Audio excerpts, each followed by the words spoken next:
Identidad desde Uruguay. Es un placer, como siempre, volver a comunicarnos con la gente que colabora, con los múltiples colaboradores de Mensuario e Identidad, para analizar a veces la actualidad, a veces temas más históricos, más filosóficos. En fin, son muchos los temas que hablamos con la gente del Mensuario e Identidad, y en esta ocasión volvemos a recibir, y como siempre es un placer, a Ricardo Fleis. Hola Ricardo, ¿cómo estás? ¿Cómo te va, Jordi? Por supuesto que un honor y un gusto hablar contigo nuevamente. Lo mismo digo, claro que sí. Ricardo, vamos a hablar de actualidad en esta ocasión. Vamos a hablar de Israel y los peligros a los que se enfrenta este país, con un matiz desde dentro y desde fuera. ¿Qué nos puedes contar de esos peligros que enfrentan a Israel? Muy bien. A ver, lo que vamos a tratar de hacer es un cuadro de situación de la problemática externa e interna de Israel. Debo decir algo antes. Hasta donde yo he podido ver, el primer antecedente de miedo de los judíos a ser exterminados es en el libro de Esther, ¿no? Donde claramente dice: y procuró Amán destruir a todos los judíos que había en el reino de Asuero, al pueblo de Mardoqueo. Digamos, hace 2500 años que los judíos vivimos con el miedo con la sobrevivencia a cuestas. Esta problemática, por supuesto, que no se vio disminuida con el tiempo, sino que se vio aumentada, ¿no? La Segunda Guerra Mundial, por supuesto, y desde el nacimiento del Estado de Israel, los primeros enemigos, los primeros que amenazaron la existencia del Estado de Israel, fueron estados de afuera. La guerra del 48, un poco menos del 56, la del 67 merece un análisis aparte, pero digo, no importa, siempre nos hemos sentido amenazados. El tema de la subsistencia del Estado de Israel en los últimos años es como si hubiera dejado de existir. Ese es mi sentimiento, que decir, a ver, había problemas, no sé cuánto, y de pronto en la prensa israelí uno empezó a ver de vuelta a hablar de la subsistencia, de la existencia, perdón, de los peligros del Estado de Israel. Entonces, me pareció que la forma que yo tengo de abordar las problemáticas es de construir las situaciones, es decir, ver cuáles son las partes que integran la problemática. Y a eso me voy a referir en los próximos minutos. No creo que por separado ninguno de los elementos que yo diga dé algo nuevo para nadie. Que decir, nadie puede decir, ay, mira, esto no lo sabía. Por lo tanto, lo que pretendo es el cuadro de situación y no los puntos. Entonces, vamos a empezar por las fronteras. La frontera con Líbano, hay un enemigo declarado de Israel, que es Hezbollah.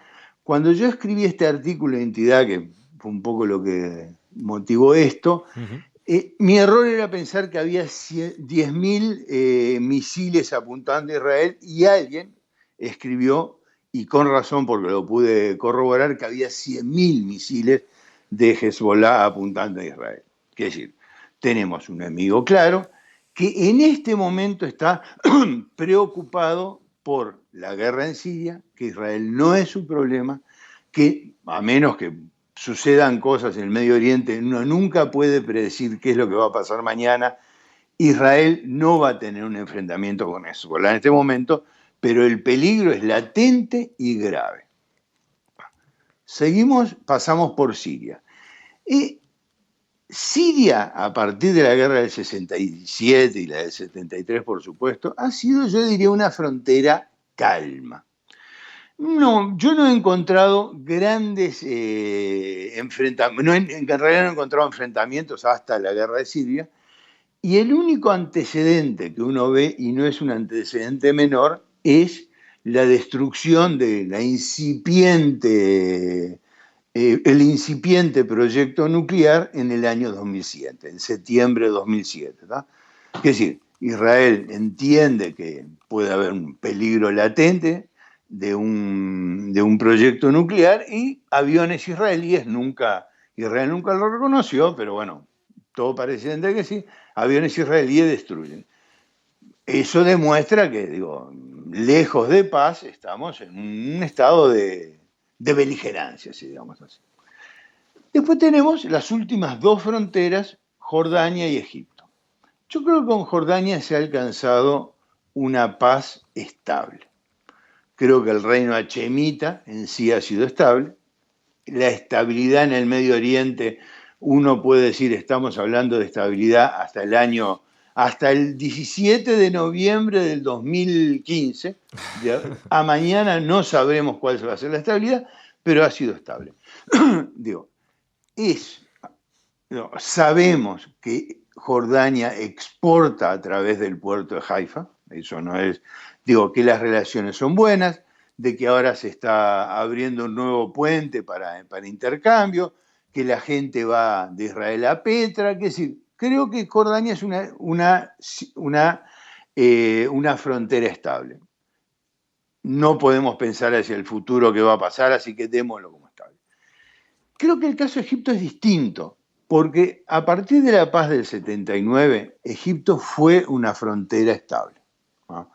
Claramente que si el crecimiento de Sharm el-Sheikh, que ahora tomó notoriedad por el atentado contra el avión ruso, fue motivado principalmente, si no me equivoco, por turistas israelíes. Había de ida por lo menos de ida, había buenas relaciones con Egipto. ¿Cuáles son los problemas que yo veo con Egipto? Veo dos. No tenemos que olvidarnos que la primavera árabe, que es el gran estallido del siglo XXI en los países árabes, significó la caída de Mubarak y el ascenso al poder de Morsi, hombre de la hermandad musulmana, enemigo declarado de Israel, ¿no? Yo diría, por suerte, para los egipcios y para Israel, duró poco, porque creo que era realmente avisoraba tiempos oscuros para Egipto, ¿ah? Pero cayó, pero hubo casi un 50% de la población que apoyó a la hermandad musulmana, y los gobiernos militares, como el de Al-Sisi, se mantienen en el poder, pero uno no sabe hasta cuándo. En realidad nadie sabe hasta cuándo la democracia, pero los gobiernos militares uno sabe hasta cuándo. Pero la problemática con Egipto es que hoy en día en la zona del Sinaí se está convirtiendo en zona de guerra. Es decir, la entrada de ISIS en el Sinaí ha cambiado la frontera, lo que uno consideraba la frontera. Hasta ahora no ha habido incursiones que yo conozca hacia el lado de Israel. ISIS no ha tenido enfrentamiento con Israel. ¿Cómo llaman ustedes? ¿Le llaman ISIS, le llaman Daesh o le llaman Ejército Islámico? O las tres cosas. Pues nosotros en Radio Sefarado llamamos Daesh, pero en Daesh, España, perfecto. en España es conocido como Estado Islámico, digamos, Estado en los Islámico, medios de sí, comunicación. Sí, yo sé que Daesh, Estado Islámico. Estado Islámico se lee muy mal, que si vos ves EI y realmente cuesta leer. A mí me gusta más cuando leo Daesh o ISIS, no importa. Sí. Entonces, a ver, no es un enemigo menor porque el derribamiento del avión ruso demuestra hasta dónde está, por supuesto, dispuesto a llegar. Ese es, el quinto elemento sería Gaza, que uno lo podía considerar como frontera, y por supuesto, Gaza se ha visto debilitada después de la última guerra, pero no hay nada que quite que Gaza sea zona de conflicto. A partir de eso yo creo que uno, si entraría en Cisjordania, que es como a mí me gusta llamarlo, a mí no me gusta llamarlo Judea y Samaria, pero acepto el que lo llame, decir que eso es un polvorín no es novedad para nadie. No. Es decir, no. Yo tomo con mucha preocupación la intifada de los cuchillos. Por encima de la violencia, de las muertes que ha significado, significa una cosa que uno podría decir buena: los servicios israelíes han podido neutralizar el terrorismo israelí, ¿no? La capacidad de los servicios israelíes han logrado que no crezca, que no tengan grandes atentados, no sé cuánto, pero no la desesperación de alguien que con un cuchillo trata de asesinar. Entonces, si uno dice, si con un cuchillo trata de asesinar, ¿qué hará mañana si cualquier cambio hace que pueda tener acceso a armas más importantes? Ese es un tema, digo, acá. Creo que ese es el panorama externo. No menor es lo que yo veo como conflictualidad interna. Lamentablemente, desde mi punto de vista, Israel se está quebrando en dos estados. Digo, a ver, creo que entre la ultraortodoxia y la mayoría de Israel, a medida que la ultraortodoxia crece, las distancias entre uno y otro, la posibilidad de diálogo entre uno y otro, se hace menor.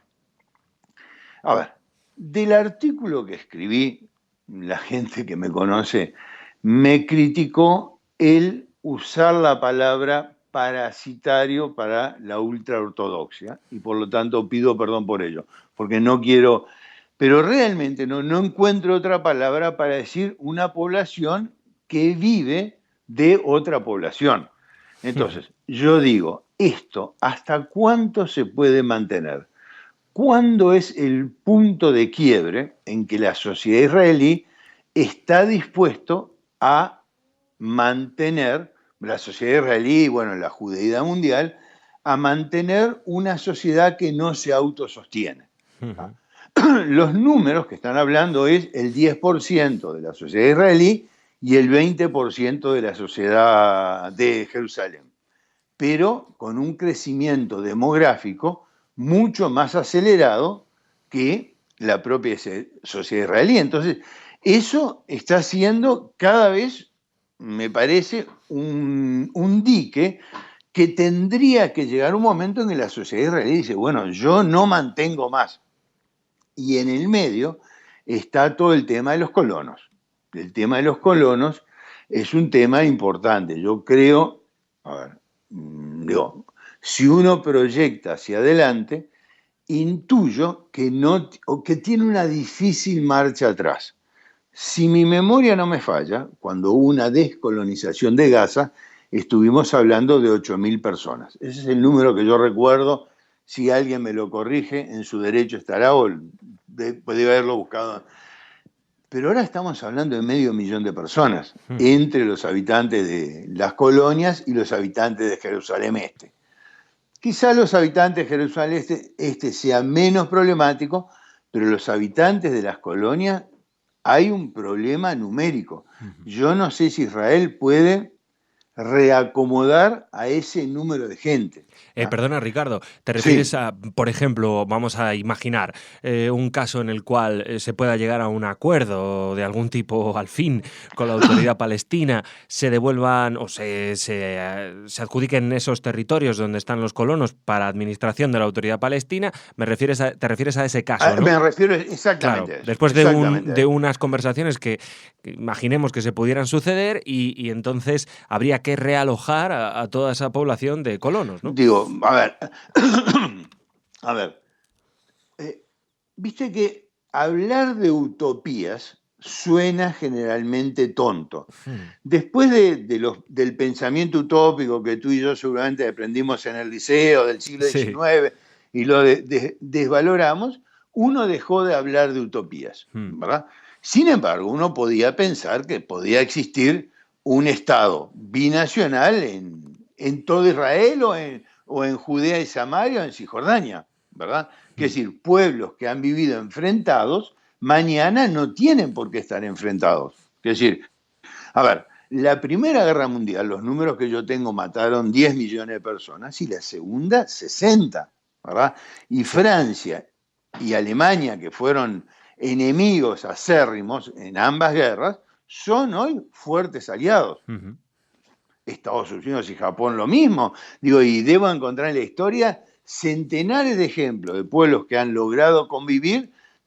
Hoy en día eso no parecería más que utópico. Pero digo, a ver, si el acuerdo va a ser un acuerdo de dos naciones, que yo no lo veo tan fácil, que en realidad no veo ningún acuerdo posible, digo, bueno, eso va a tener que querrá acomodarse, la zona A, B y C, eso va a tener. Quiero terminar con una sola cosa. Ese es el otro lado. Por otro lado, es decir, yo considero que son irreconciliables la conflictividad con los ultraortodoxos. No así la política interna de Israel. Yo podré estar a favor o en contra de Netanyahu, pero Netanyahu no es mi enemigo, es mi antagonista. ¿Queda claro? Sí. Digo, ¿eh? Es decir, Sí. yo puedo decir, me parece que la política exterior de Israel en este momento no ayuda a la problemática general. Bueno, terminaremos hablando de la posición de nosotros como judíos de la Golá o una persona como judío viviendo en Israel. Bueno, es la política que eligió la mayoría democrática del Estado de Israel. Tema que si yo tuviera un segundo, diría que no es menor, porque dentro de Israel hay, en toda América no hay ningún país, excepto Costa Rica, en toda América Central y del Sur, que tenga 67 años de democracia ininterrumpida como tiene Israel. Ninguno. Y Costa Rica lo tiene a partir del año 48. Quiere decir, no hay ningún país fuera de Europa Occidental que tenga una tradición democrática como la que tiene Israel. Ninguno. Sí, es decir, no existe. Bueno, si tomamos el Commonwealth. Entonces, eso es un valor a respetar. Sin embargo, digo, la política de Netanyahu nos ha ido alejando del mundo. Yo considero que Estados Unidos hoy es un aliado. ¿Lo va a ser eternamente? Creo que no. Digo, nada me indica que los aliados sean eternos, ni los enemigos sean eternos. Es un tema que Israel debería cuidar. Entonces, digo, eso forma un conjunto, no sé en cuántos minutos estoy, pero forma un conjunto de una problemática que a mí me parece compleja. Quiero terminar con una sola cosa. Este es un problema central de la sociedad israelí, por un lado. También es un problema de nosotros los judíos en la Golá. ¿Y por qué? Porque nuestra relación con Israel es importante en cada uno de los momentos. Hoy en día, con las redes sociales, nuestra participación en la concientización de las cosas buenas que tiene Israel, de los aciertos que tiene Israel, no es menor. Tampoco puede ser menor viste, nosotros hablamos mal de la palabra lobby. Si algún día tengo tiempo, te diré por qué yo pienso que la palabra lobby es una buena palabra. Pero eso pertenece a la palabra cabildeo, como usan los americanos. Pero sirve, el lobby de la Golá sirve. Y también puede servir la Golá frente a cualquier problemática extrema de Israel como lugar de acogida a aquella gente que puede tener problemas. Seguimos siendo un solo pueblo. Eso es, aunque yo no tenga derecho a decidir sobre la realidad de Israel, sí tengo la obligación de opinar y estar al día. Eso es más o menos... Sí. ¿Compliqué? No, Ricardo, ha quedado muy claro el cuadro. Yo solo quería preguntarte una cosita. Dale. Dentro Sí. de esa problemática interna nos has señalado, tú ves esa ruptura entre dos partes de la sociedad israelí, la ultraortodoxa y, digamos, la sociedad mayoritaria.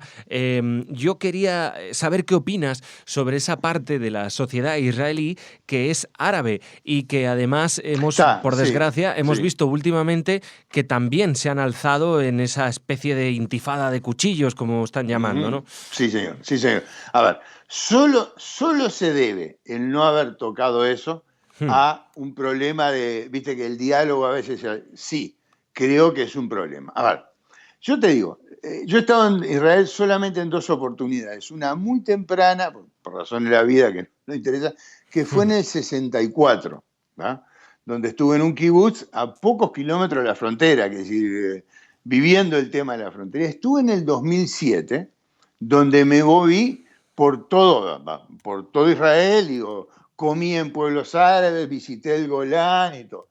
Yo creo que Es un tema complicado. Yo te diría que es un tema complicado y que es una... de las tantas cosas que yo no tengo claro, esa es una de ellas. Y me parece que debería haber de ambas partes una responsabilidad por vivir en convivencia ambos pueblos. Yo creo que los pueblos, a ver, esto no es utópico, esto es una realidad, creo que los pueblos pueden vivir en convivencia. Digo, no hay una sociedad más distinta en su origen que la sociedad americana, ¿verdad? Estados Unidos. Sí. Digo, no puedes pensar en una sociedad, digo, y sin embargo es una sociedad que yo te digo, vive en convivencia y vive bien, digo, no es el paraíso, vive bien en convivencia. Las sociedades pueden vivir en convivencia. También pueden no vivir en convivencia. Claro. Digo, es decir, a ver, Europa, si yo digo que Israel está en un problema, creo que Europa también está en un problema muy grave. No es decir, saber cómo va a ser el mapa de Oriente en 3 años, creo que es más fácil que... ¿Cómo se llama el euromillón en Europa? Sí. El Gran Pozo. Sí. Es más fácil aceptar el euromillón. Yo no sé cómo va a ser el mapa del... No, digo, por supuesto. Me parece que, a ver, es decir, no sé, desde la entrada de los rusos hace ¿cuánto? 2 semanas. Sí. Digo, hasta los atentados de París, el mapa ha cambiado. La realidad ha cambiado, ¿no? Bueno. ¿Terminó mi tiempo? No, dime, Ricardo. Ahora, apenas te iba a decir que, 2 minutos para ir concluyendo. Escuche, cuéntame. A ver, yo te iba a decir que, tú viste, el amigo de mi amigo es mi enemigo, mi enemigo de mi... ¿Oíste todas esas cosas? ¿Vos sabés cómo se resume matemáticamente eso? ¿Escuchaste alguna vez? No. Te lo voy a decir porque te va a servir, mira. A ver, ¿vos te acordás cuando más por más es más? Sí. Más por menos es menos. Menos por más menos también es menos, y menos por menos es más. Es más. Sí. Si vos le adjudicás a más amigo y menos enemigo, vas a ver que te cierra siempre. Sí. Está bueno, ¿verdad? Sí. Pero esto que... Vos decís, bueno, el enemigo menos de mi amigo es mi enemigo. Claro, es menos. Sí. A mí me ayuda mucho. Sin embargo, hoy en día, en Siria, en el Medio Oriente, más por más es menos. Ya. ¿Tá? A ver, el enemigo de Bashar el-Assad, ISIS, no es mi amigo. No, ¿tá? para nada. Y el amigo de... a ver, Arabia Saudita es el amigo de mi amigo de Estados Unidos, pero de ninguna forma es mi amigo. Claro. Aún que, digamos, cuando se habló de una intervención en los reactores de Irán, una de las posibilidades era pasar a través de Arabia Saudita, porque Arabia Saudita es enemigo de Irán, ¿verdad? Sí, es decir, se habló, digamos. Pero digo que si las cuentas no cierran en el Medio Oriente, más puede ser menos, y menos más menos puede ser menos también. Desde luego, se salta toda lógica Oriente Medio. La verdad es que sí. Desgraciadamente sí, ¿no? Bueno, Ricardo, sí, nos hemos quedado sin tiempo. Yo me encantaría volver a charlar contigo de este y otros temas. El tema que siempre desees. Cuando te guste, estaremos a la orden. Trataremos trato de reflexionar sobre todas las cosas. Claro que sí. Pienso, como todo, pienso que tengo razón, pero pienso que también que puedo estar en errores importantes. Y cuando siento que estoy en un error, cambio mi pensamiento. Claro que sí. De todas maneras, Ricardo, incluiremos para los oyentes de Radio Sefarad, aquí en nuestra web, en la entrada de este programa, incluiremos el link a tu artículo en la revista. Perfecto. Es un poco la repetición de esto. Claro, pero aquel que lo quiera leer... y participar de la opinión. Tenemos que estar al tanto de la situación. Por supuesto. Por supuesto, ¿verdad? Pues nada, Ricardo, muchísimas gracias. Ha sido un placer como siempre. Confiamos próximamente en volver a charlar contigo. Hasta la próxima. Ha sido muchas gracias, muy amable.